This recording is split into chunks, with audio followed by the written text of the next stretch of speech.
25-year-old Anastasia Savka, with the Phoenix call sign, worked as an administrator in a car service center before the full-scale Russian war.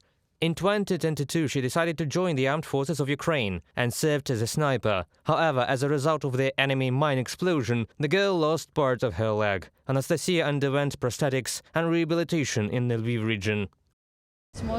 I didn't even think that I would be able to do normal things, that I would be able to do sport, relax, and do everything that I did before the injury. The prosthesis gives me a full opportunity to live a barrier-free life.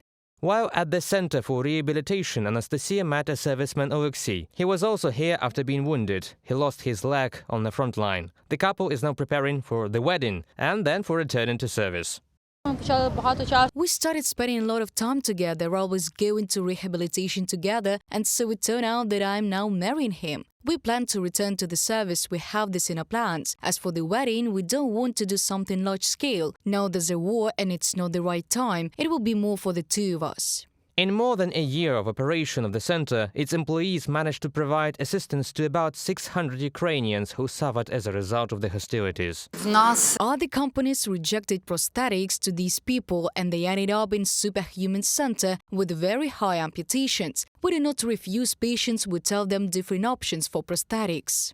The first departments of the medical center were opened last year, gradually expanding its capabilities in providing assistance to people with amputations. Construction has now been completed. The complex, with an area of 10,000 square meters, includes departments for reconstructive surgery and hearing restoration, prosthetics, and the rehabilitation building, as well as 3D laboratory for the production of modern prosthetics. All the help that is provided to the affected Ukrainians is free here, in particular thanks to the support of the state, donors and patrons. I want to say to our foreign partners, I am sure that you will go down in history as people who care, who increased and defending humanity at a time when it is threatened by so many things. This is our new social agreement that Ukrainians are not victims but superheroes, and we have superpowers instead of disabilities.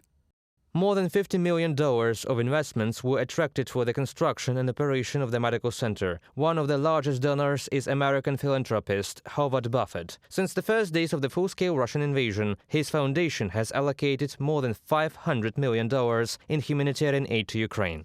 Ukraine showed the world what the spirit of superheroes is, and the Superhumans Center conveyed this message to the world. Therefore, for the world and for the Ukrainians, I think this message is that we will not forget you. We will always support you, we are indestructible, and we will remain steadfast. To date, the center has already accepted more than 2,000 applications from patients who need prosthetics and rehabilitation. In order to provide timely assistance to Ukrainians affected by hostilities, it is planned to create similar centers in Odessa and Dnipro. Reported by Yulia Bil, Pavlo Shtelmach, UATV News.